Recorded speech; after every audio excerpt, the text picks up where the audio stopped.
सत्संगत जी, प्यार से कहना धनंकार जी। तो हम अगर इसी बात को ये समझ लें कि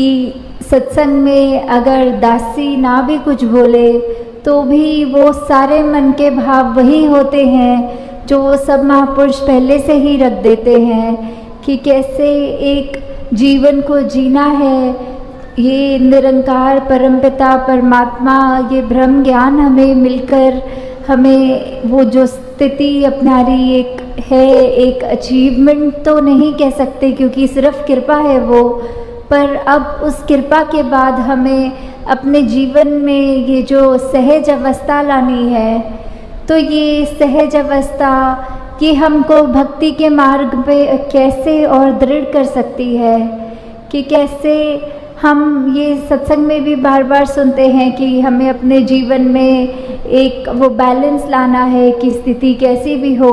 एक जैसा रखना है। तो ये हमें अचीव कैसे करना है, ये हमको अपनी ज़िंदगी में प्रैक्टिस कर कर के कैसे ढालना है।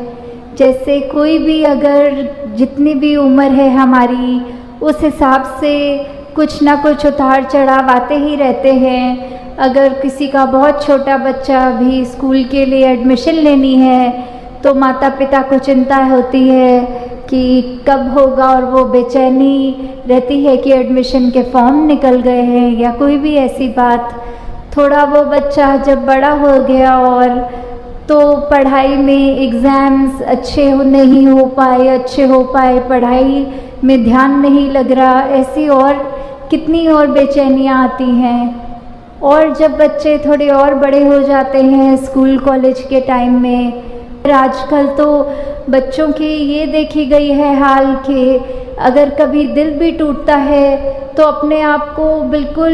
एक उस तरह बना लेते हैं कि अब तो हम पत्थर दिल हो गए हैं, हमारे साथ अच्छा नहीं किया। तो भाव क्या है ये सब बताने का कि कैसे आगे जाके भी अगर नौकरी पेशा वाली ज़िंदगी भी होती है तो जॉब नहीं मिल रही या फिर सैलरी कम है, कुछ भी पड़ाव जीवन में जैसे जैसे आते हैं, कभी भी वो सहज अवस्था में एक जीवन को उस तरह व्यतीत नहीं किया जाता। और यही मन के भाव रहते हैं कि काश ऐसा होता तो ज़्यादा बेहतर होता। तो यही एक अगर हम भक्ति के मार्ग पे चल रहे हैं तो कैसे हर पल हमारा खुद ब खुद उस तरह निकलता है कि एक हमें अपने आप को ज़बरदस्ती कुछ सोच विचार में नहीं डालना पड़ता, जो ना कि किसी ये डिप्रेशन आजकल जो वर्ड इतना कॉमनली यूज़ हो रहा है कि हम अगर सचमुच प्रभु परमात्मा निरंकार से हर समय जुड़े हुए हैं तो कोई भी दुनियावी रूप का दुख हमें उस तरह दुखी नहीं कर सकता और कोई भी स्थिति हमको इतनी सुखदाई भी है तो उसमें भी बहुत ज़्यादा खुशी का एहसास नहीं होता। तो आज सुबह की ही घटना की दासी के पास एक बहन आई और बोली कि उनका 13 साल का एक छोटा बच्चा वो ब्रह्मलीन हो गया है। तो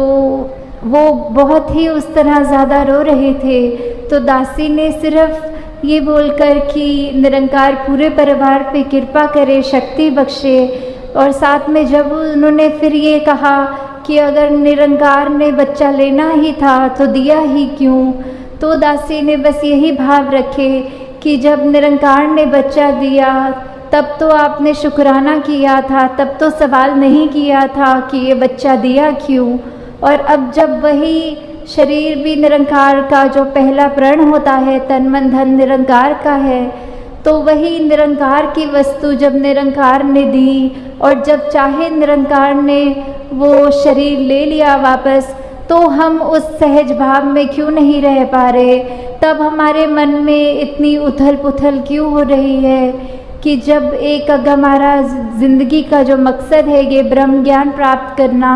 उसके बाद तो अपने आप ही जीवन ये सहज भाव का जीवन, ये सहज अवस्था वाला जीवन बन जाना चाहिए। तो हम अपने अंदर ये सोच विचार करके देख लें, ये इंट्रोस्पेक्शन करके देख लें कि क्या हम आते तो हैं संगत पर हम फिर भी अपना मन, ये सारे वक्ता जो भी बोलते हैं स्टेज से, क्या हम सभी की बातें सुन रहे हैं या बैठकर हमारा ध्यान कहीं और चला गया, दिमाग किसी को देखकर कुछ और सोचने लग गया। तो अगर हम सत्संग में सुनी गई हर चीज़ को अपने जीवन में ढालेंगे, ये निरंकार का आसरा लेंगे, तो अवश्य ही ये सहज रूप में ज़िंदगी इतनी आसान लगने लग जाएगी कि बस एक तरह, जैसे कहते हैं कि हम पानी में अगर फ्लोट कर रहे होते हैं तो कोई वो मेहनत नहीं लगती, बस अपने आप बहते ही चले जाते हैं, सब काम वो पानी ही करता है। तो वैसे ही जब इस निरंकार में जीते जी हम भ्रमलीन हो जाएं, तो वो सहज अवस्था हमें सही मायने में मिलती है। तो हर पल हमें अब कोशिश यही करनी है, चाहे हमारी कोई भी उम्र हो, कहीं से भी आए हों, कुछ भी हमारे जीवन में चल रहा हो, हम किसी भी बैकग्राउंड के हों, तो बस बात यही कि परमात्मा निरंकार सभी का जो है वो हम सबके लिए जीवन में जो कर रहा है, हमको और बेहतर करने के लिए ही कर रहा है। और इसी प्रकार हर पल ये शुक्राना तभी किया जा सकता है। तो दाता हर सभी पे कृपा करे कि ये सहज अवस्था वाला जीवन हर एक के हिस्से में और आता जाए, हर पल और इस निरंकार के रंग में सभी रंगते जाए। में अगर हम अपना जीवन बिताएं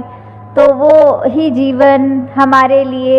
एक बहुत ही हमारे अच्छाई के लिए हमारे साथ आगे बढ़ेगा।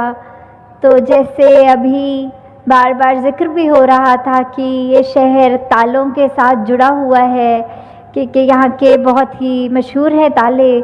तो कैसे कोई महात्मा ने भाव रखा कि हर ताले की चाबी की बात होती है, और कोई महात्मा ने ये भाव रखे कि ये मन में अगर ताला लग जाए तो फिर जो भी गलत भाव होते हैं ये मन में ही वो घुस ही ना सकें। तो वैसे ही दासी के भी जहन में आया कि अगर ये निरंकार जो है वो हर ताले की चाबी है, हर समस्या का हल है, कि कैसे हम अगर किसी भी चीज़ में पढ़ें, अगर हम ये मान के चलें कि आज के युग में अगर दुनिया में देखें तो ज़ंजीरें बहुत हैं,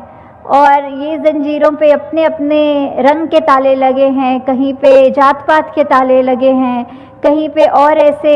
जो जकड़ के एक अपने आप को हमने बांध लिया है। हम हर एक में ये परमात्मा नहीं देख पा रहे, हम हर एक को अपने आप से नीचा देख रहे हैं।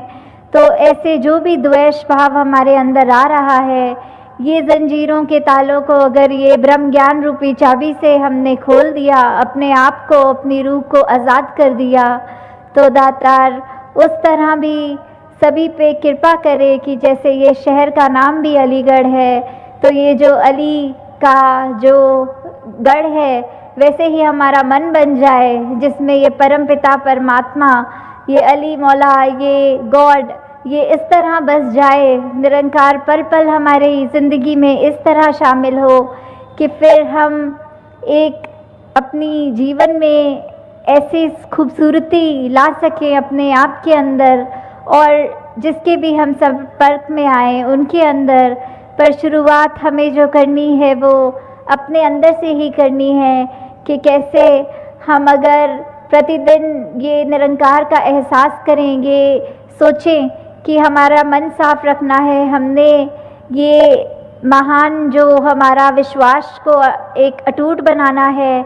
उसको करने का सिर्फ एक ही तरीका है कि हम मन से इस निरंकार के साथ जुड़े रहें। और उसको और मजबूती देने के लिए ये सत्संग का भी जो आज आयोजन है या करते हैं, उसके पीछे बात सिर्फ इतनी है कि हम ये एहसास कर पाएंगे, हम अपने लिए, अपने समाज के लिए, ये एक यूनिवर्सल ब्रदरहुड की जहाँ बात आती है, वासुदेव कुटुंबकम की बात आती है, ये उसी तरह हमने कैसे अपने आप में एक जो यूनिटी की बात आती है कि चाहे कितने भी भिन्न भिन्न दिखते हों, ये अंदर से एक होना वाली बात। तो साथ संगत जी, धन निरंकार जी।